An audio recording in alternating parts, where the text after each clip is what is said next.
Here's a story I've told for the past 21 months. March 2020.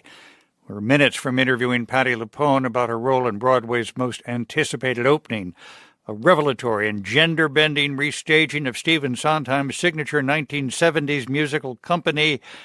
When my phone began to buzz and blink. Broadway, shut down, some kind of virus. I told the PR people, okay, we'll pick it up when you open. In a couple of weeks. Well, 21 months later, Company is finally here. Phone rings, door chimes, in comes Company. No strings, good times, just chums Company. Late nights, quick bites, party games, deep talks, long walks, telephone calls. Spoke with Patti LuPone the morning after the opening preview, where we saw Stephen Sondheim, who received a standing ovation as he took his seat. Just a few days later, of course, he died at the age of 91. We talked about Sondheim's exquisite music and lyrics with Patti LuPone, who's been one of his best-known interpreters. But first, we talked about the new production's choice to cast a woman as Bobby. That's with an IE, 35 years old, unmarried, iffy about commitment, rather than having a man play the role as originally written. I think it's more poignant with a woman in the role of Bobby, because women are asked that question all the time. When are you going to get married? The clock is ticking. A guy, a 35-year-old man boinking gorgeous women and not married is really not a big deal. Good for him.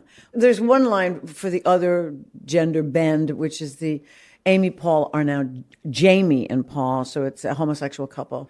And they're going to get married. And Jamie says to Paul, just because we can doesn't mean we should. And I tear up every time I hear that, considering the fight, to have same-sex marriage legalized, etc. Part of me is everybody there, because if everybody's there, want to thank you all for coming to the wedding. I'd appreciate your going even more. I mean, you must have lots of better things to do, and not a word of it to Paul. Remember, Paul, you know the man I'm gonna marry, but I'm not, because I wouldn't ruin anyone as wonderful as he's. But I thank you all for the gifts and the flowers. Thank you all. Now it's back to the showers. Don't tell Paul, but I'm not getting married today. So to hear that is pretty powerful.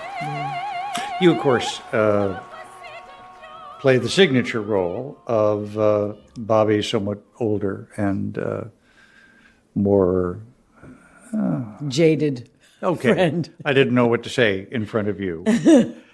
and I knew as we walked into the theater that you were going to sing Ladies Who Lunch and you were going to get a standing ovation. Here's to the girls who stay smart, aren't they a guess? Rushing to their classes in optical art, wishing it would pass. And I have heard you sing that song in Sondheim tributes. I got to tell you, you did it last night in a way I hadn't heard before. It was fresh. All over again. The thing about that song, it's oversung. It's oversung. It's just, we know that song and we know...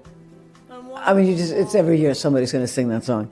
But I do think that because I'm telling another woman about these other women, these ladies who lunch, and because I remain seated, that's Marianne's direction. Marianne Elliott, who has conceived this particular production of Company, which is where I would always rather be. I'd always rather be in the scene, in character, then, okay, it's your turn now, Patti. Knock it out of the park. I'd much rather be in the scene. Another chance to disapprove. Another brilliant singer. Another reason not to move. Another vodka stinger.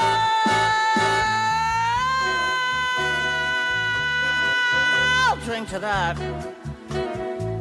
Couple of songs that always reach me in a different way. Another 100 People. Another 100 people just got off of the train and came up through the ground, while another 100 people just got off of the bus and are looking around at another 100 people who got off of the plane and are looking at us who got off of the train and the plane and the bus maybe yesterday. It's a city of strangers. Some come to work, some to play. A city of strangers. And then, the song Being Alive, which you have done individually at Sondheim tributes over the years. Somebody need me too much. too well. Somebody pull me up short and put me through hell and give me support for being alive. Make me alive. Make me alive. Make me confused. Mock me with praise. The line alone. I know. It's alone. I'd rather hear you sing. Oh, it's a deeply emotional song. Alone is alone, not a line. Yeah, alone is alone, not a line. I mean, Stephen's lyrics. I mean, he reveals himself, whether he wants to or not. In every show, you see how deeply human he is, how deeply sensitive he is.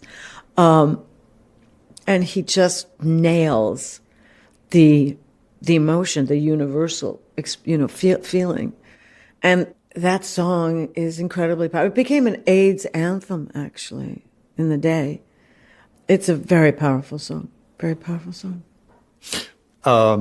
You are famous for not liking the presence of iPhones in theaters. Right, yeah. People taking pictures, people making recordings. You've stopped shows. Mm-hmm. I want to give you an opportunity to talk about that. Well, first of all, it's illegal. It's prohibited. So Yeah. why do people think they're exempt from the rule? Why do people think that's the problem with the country right now. So many people think they're exempt from the law or exempt from the rule. But what's the problem with putting everything down for 2 hours? Giving yourself over to the event. We have lost that in our world of, we record it as opposed to experiencing it. Does theater have a particular role to play now? And Broadway, obviously, but I'm also thinking of, community playhouses, of high school plays. Now that it's back in person, is there a role to play? I think our arts are given short shrift, period. And art is the soul of a nation. We need to see. We need to experience what we are going through. We need to see points of view that will inform us. I mean, theater should definitely be educational. Theater should absolutely reflect what's happening.